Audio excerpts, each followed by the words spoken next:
Hey everybody, happy Wednesday live tutorial stream. How's everybody doing? I am going to speak on behalf of everyone here in Dallas that we are all jealous of Lori's weather right now, which is cool and rainy, waiting for thunderstorms to roll in because yeah, in Dallas, I think it's been a solid 30 days since we got rain, maybe more than that. And it's not supposed to drop below 100 for the high until mid next week, which may or may not happen because Texas. So yeah, everyone officially hates you, Lori, for your weather and your amazing cooking, and we are also so glad that you're here with us because we love you and also hate you. So welcome to Silver Spoon Ring. And I don't think I'm betting if I put this up, it's going to be, what the heck is that? I have no idea what that photo is.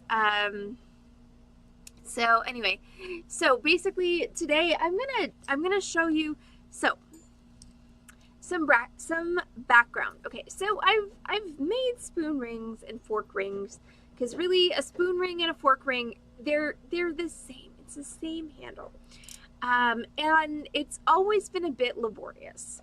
And so I was trying to teach Sam how to make spoon rings, and so we managed to do it, but it was once again very laborious. And then I happened on a video on Pinterest that was like, here's how you do it. And I was like, oh, well, that makes so much more sense. So we're gonna go with the easy way to make a ring from a spoon or a fork. Now, so if you're using flatware, it has to be flat. So a lot of knives have actually hollow handles. You can't use that.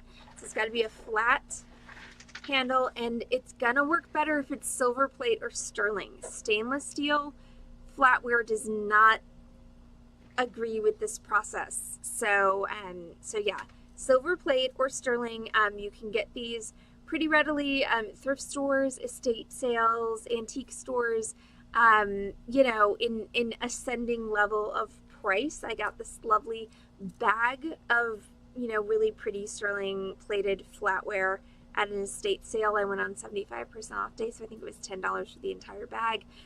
So, you know, if you're not super particular, you can get these really fairly inexpensively. So what do you need tools wise? Because supply wise, all you need is a spoon or a fork. Silver plated or sterling, spoon or fork with pretty design. That's all you need supplies wise. Now let's talk tools. Tools wise, what do you need to turn a spoon or fork into a ring? Well, for starters, you're going to need a jeweler's saw, and that's going to be used to remove the actual functional part of the utensil, whether that be the tines of the fork or the bowl of the spoon, from the handle, so we can turn it into a ring.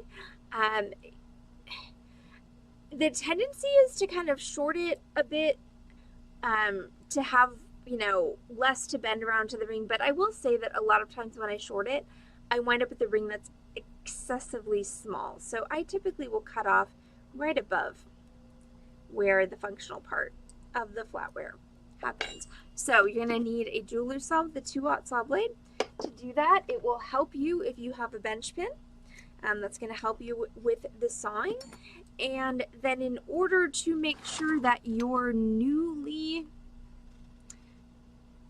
excuse me, sorry, bear with me.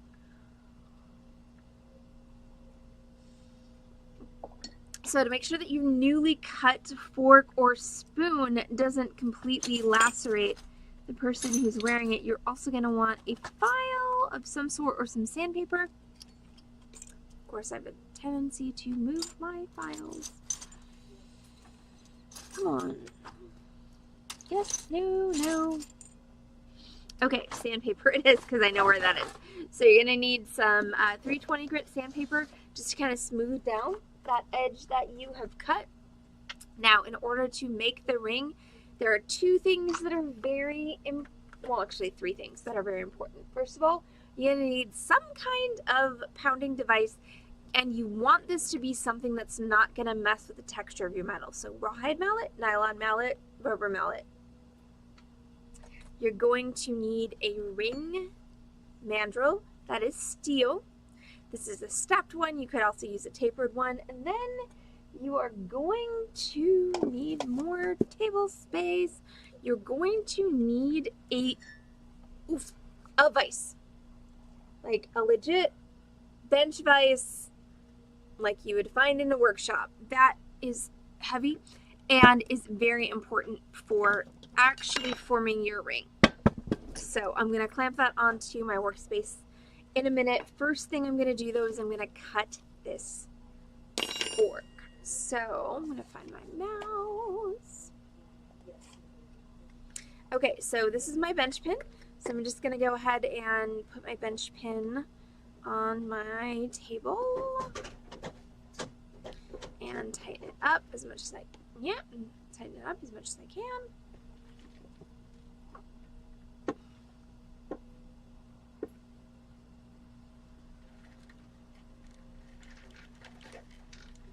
Alright, there we go. So then we're going to take our fork and I'm just going to put that on top of my bench pin. So the idea of the bench pin, you can see my race car pencil box. I got this in an order from India, and I'm sorry, it just like makes me so happy to have a race car pencil box because I never had a race car pencil box when I was a kid. So we're going to take our fork, and what we're going to do is we're going to hold it across the V slot of our bench pin when we're sawing. That's going to allow us to get a pretty efficient saw and hopefully not break any blades. I've got my saw here with a 2/0 saw blade. Now it is not loaded very well. There's a lot of play in the saw blade, which is not what we want. So what I'm going to do is I'm going to take, I'll do it on this side so you can see it. I'm going to take my saw frame and I'm going to compress it. Okay, so I'm literally stabbing myself in the solar plexus right now with my saw blade. But see how much play there is in that? So then I'm going to release the top receptacle for my saw blade, and I'm going to let my saw blade creep up a little bit more in that receptacle, and then I'm going to twist that closed. Now I'm really not happy with that, so I'm actually going to adjust my saw blade or my saw frame a little bit higher. Let's try that again. So once again, compress your blade, or compress your flame. Compress your frame. I'm sorry, my vocal processes lately are not doing well with sounds that are similar. Okay, so compress your frame, line everything up, and then tighten this, and then let go, and you should have a much better sound. Now,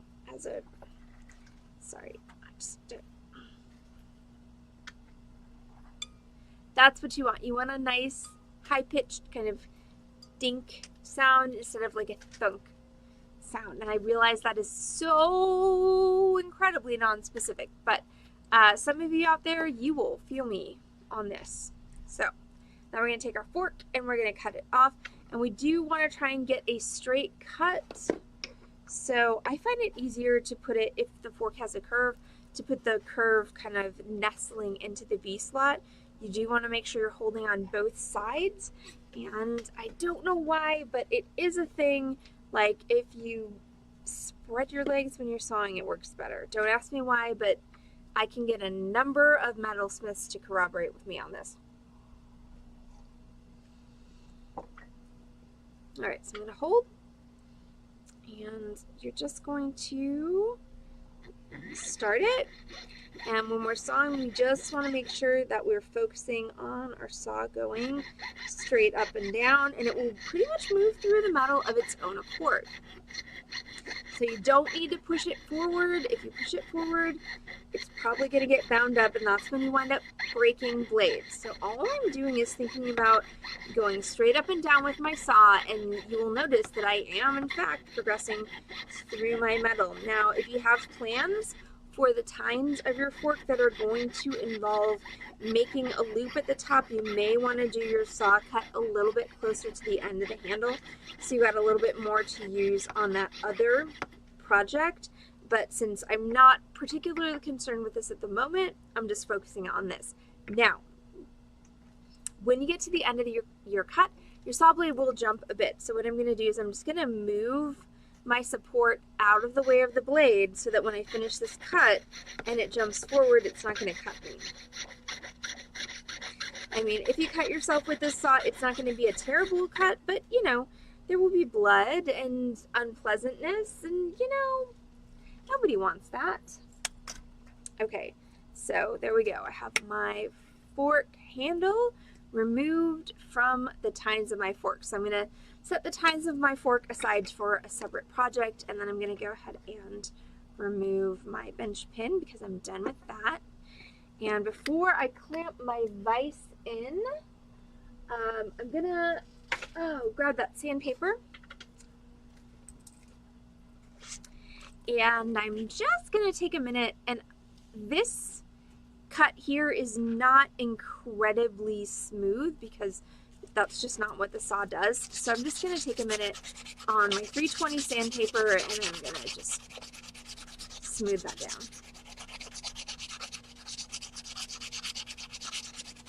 And this is going to be part of your ring. This is going to be the part that comes round.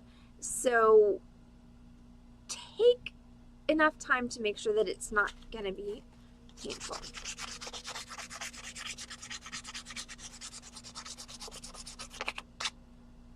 Okay, feels good. All right, so now we're to the point where Pinterest made me go, ooh, wow. So I'm going to start with our vise. So I'm going to take my vise, and yes, this is like my typical, this is my work bench vise that I brought from over there to here. This is a moderately sized vise. I have one in my garage that I have not yet managed to mount that is bigger than my head. It was my great-great-grandfather's, and it's a little intense for what I typically do. So this one is just a Home Depot vise, and it works really well for me. I use it for drilling. I use it for holding things. It does have an anvil on the back, though I will say that for jewelry making, the anvils that are part of these vises are not, you know, particularly refined, so you're going to get texture from them. Since I do not have a permanent workbench, rather than bolting my vise down, I will typically secure it to my work surface with 2 C-clamps. So I'm going to go ahead and do that now. C-clamps were also my grandfather's.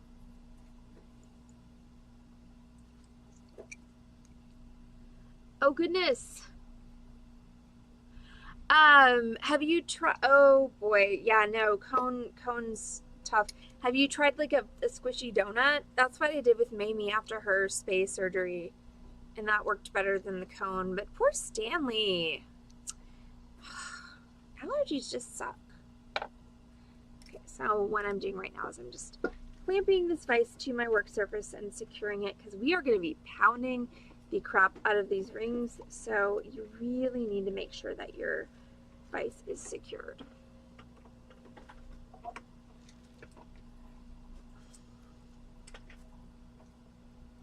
So is that like a lifelong thing, Lori, or is it just a, like, right now we need to do this until the symptoms have abated and then we can go to an easier regimen? Because I can't imagine that's a lot. Poor Stanley.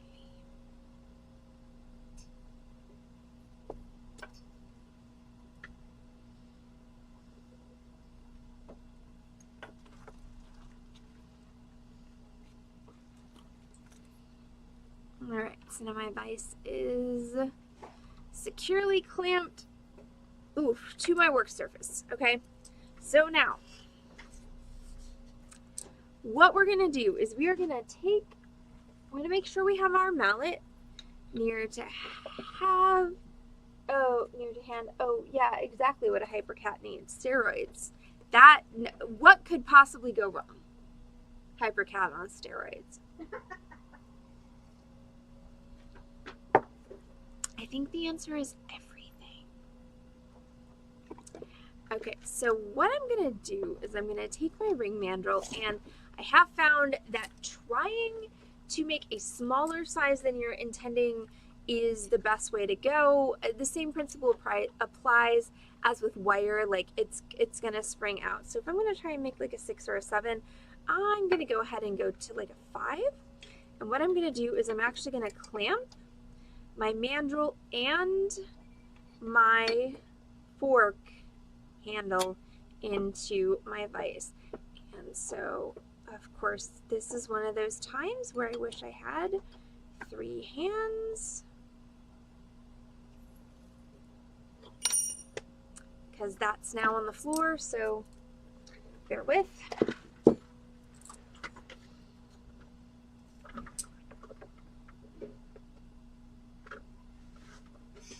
So you are going to run into difficulties if you're using a regular bench vise with the, and you can't really see it here, but there's a flat surface in here, and that's going to be difficult. So what we need to do is we need to kind of position everything so like the flat surface is here. See how this can't go any further down? So we need to do all of our work kind of at the edge of the vise, and that's why it's just a little bit difficult to kind of get everything set in there,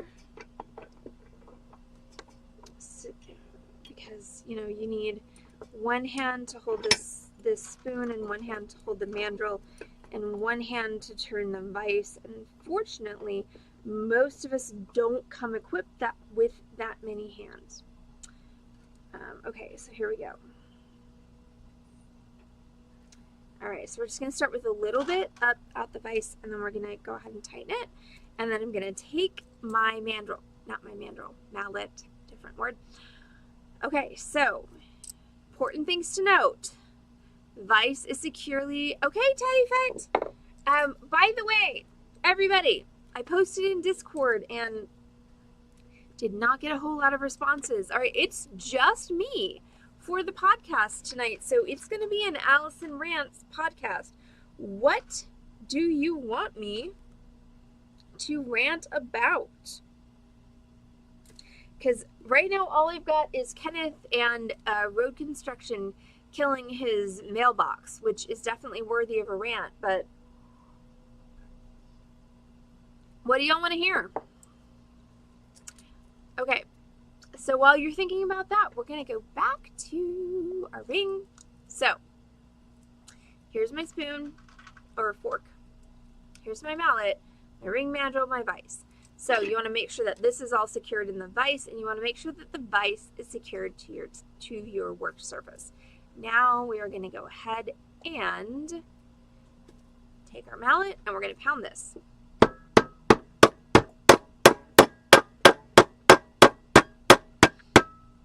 Okay, so there we go. So you will notice that it wasn't as securely clamped in my vise as it could have been because everything kind of sunk, but now I've managed to curve the end of that fork around my mandrel. So once again, now I'm going to just loosen it up a bit and bring it up a little bit more. This is always fun because you really want to kind of, you need to work within the constraints of the vise. So I'm going to tighten that up and then I'm going to pound that over.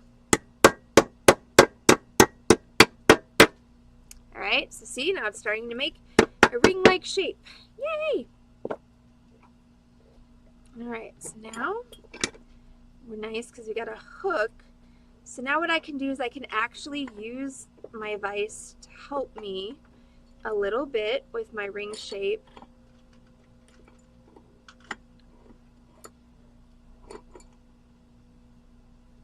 And I can tighten that down, and this is actually fun because you can actually do this part almost by hand, which is take this and bend it around. You may actually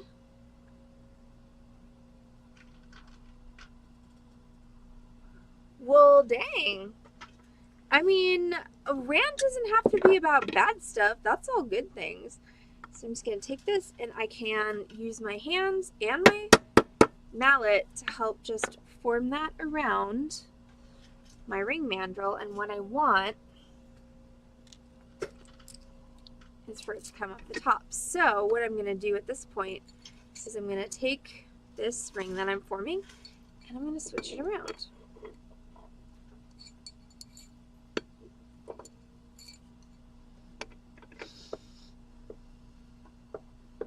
Hi, Shaquille. How's everything? It's been a minute.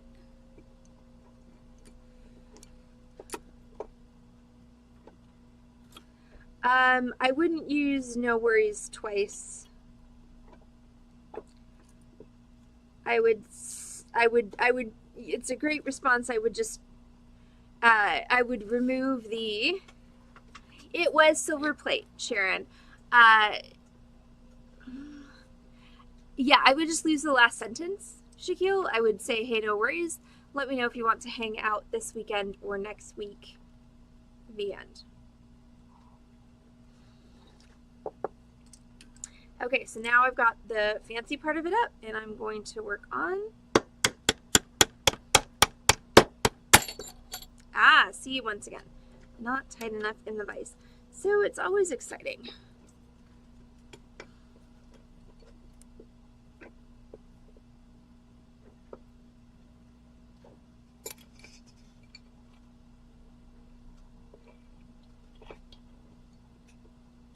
And of course the Pinterest video is like, ba-ding, ba-ding, ba-ding, ba-ding, super easy. And it's not, like, because once again, you need 3 hands for this. So don't feel bad if you're not, like, killing it right off the bat. Also, don't squash your finger in the vise, because that's not good either.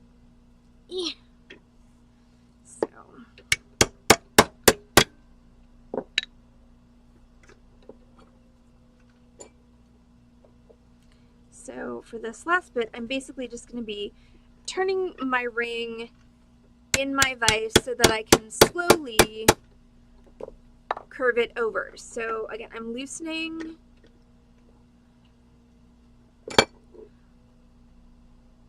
I would get rid of the second no worries, Shaquille, but once again, we've had the discussion that I'm really not someone you should ask relationship advice from. So you do you, boo.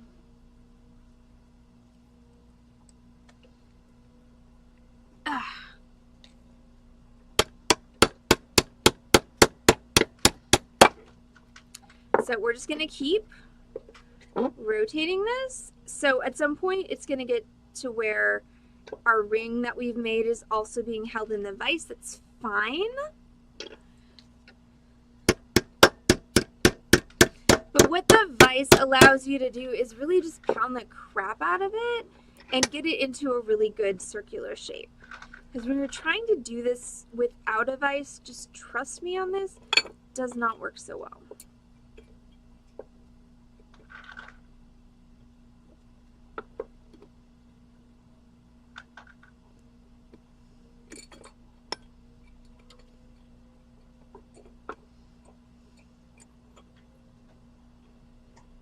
And again, wish I had 3 hands. There we go. Merp. Hey, Shaquille. I am on my own for the podcast tonight, so what do you want to hear?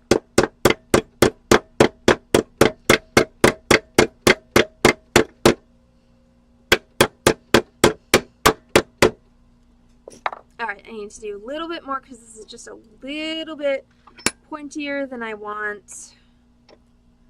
So I want to be able to just pound that a little bit harder against my mandrel, but definitely, nearing the end. All right, there we go. That's it. That is our silver spoon ring. Whoa, that was quick. You know, if you have the right tools, it is very quick. Not having the right tools, it is not quick. Also, that one was stuck on my finger for a minute there. So if you want to make this bigger, my suggestion would be grab a tapered ring mandrel, which I think I have over here. Oh, not that one. Come on. Grab a tapered ring mandrel. And so if you want to make it bigger, grab a tapered ring mandrel and then just push it down and maybe do some tapping with your rawhide. It's always better to start with a smaller size because it's way easier to make things bigger than it is to make things smaller. And then the other thing that you might have noticed that is a difference between this ring and the ring in our today's lesson photo, which is actually not, I don't know what happened with that, but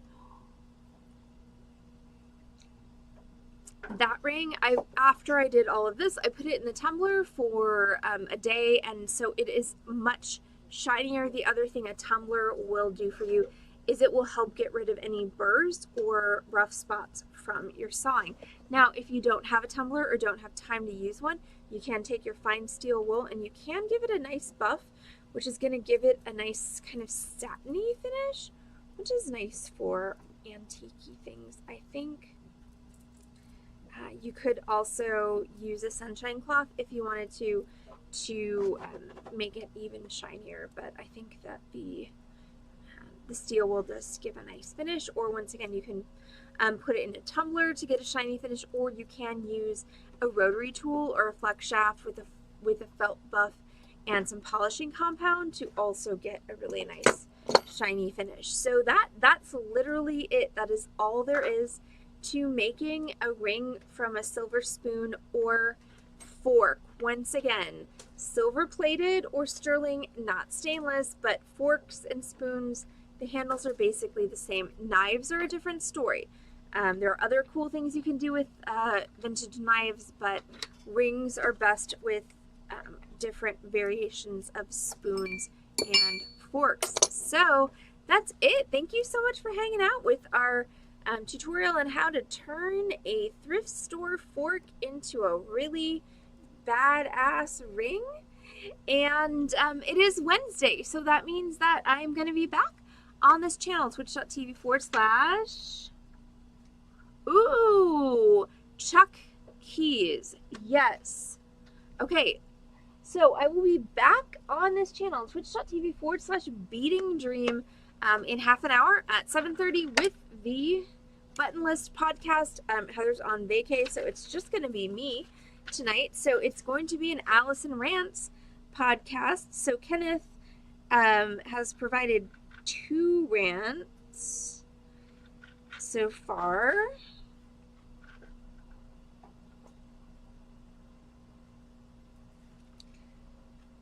So if there's anything you want me to rant about, please go ahead and post it up either in the chat before I get offline or in Discord under the podcast stream. And once again, I'll be back on this channel, twitch.tv / Beading Dream, in half an hour at 7:30 with the Button List podcast solo this evening. So it's going to be Allison Rants. I got a couple of good topics, so hopefully it'll be a fun time. Thank you all so much for hanging out for the silver spoon ring tutorial. Hope that was helpful. Hope you learned something fun and new, and we will be back on this channel again, twitch.tv / Beading Dream, 7:30 for the podcast this evening, and then tomorrow for a live sale at 6:30, 50% off all of the items. So definitely put your notifications on, and we will look forward to seeing you soon. All right, I'm going to take a brief break, and I will be back at 7:30. Thanks, y'all. Bye.